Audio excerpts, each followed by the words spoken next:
Hello everyone, this is Ankita, and today I'm going to show you how you can use a simple feature from Microsoft PowerPoint to start sharing your slides, your presentation deck directly into Teams. So, given the scenario that a lot of teams are still working in the remote manner, and especially the global workforce is still not completely in a scenario to work from office.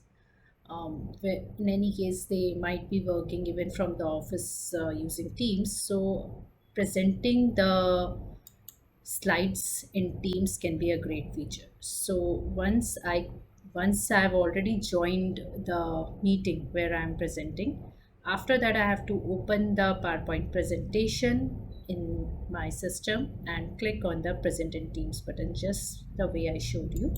And then when I click on the present option, the PowerPoint live in the Teams starts and it loads the slides. So here you can see it this way, and by default it is in the presenter mode. You can choose to turn on the camera, and here in this small window which is there on the bottom right, your camera feed would start coming in and your team can have a look at you as well as your slides. So for them it is the view area would be only the slides. So whatever you are going to present to them, it is what they are going to see. And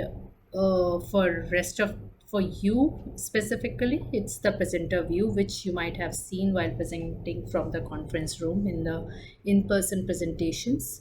So that is a great feature. You can also choose to use the laser pointer here or the pen for making any kind of annotations, highlighter, as well as eraser.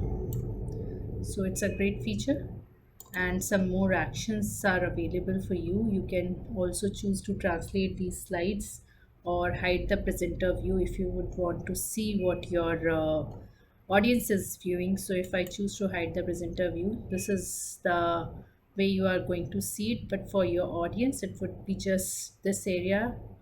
These highlighters and pointer, all these things won't be visible to them. So you can choose to toggle between the presenter view and non-presenter view from here, as well as all these other options which are there. So thank you for watching this video. Do share your thoughts in the comment section and share with your friends and co-workers if you think this is a useful feature of PowerPoint that you would like them to know as well.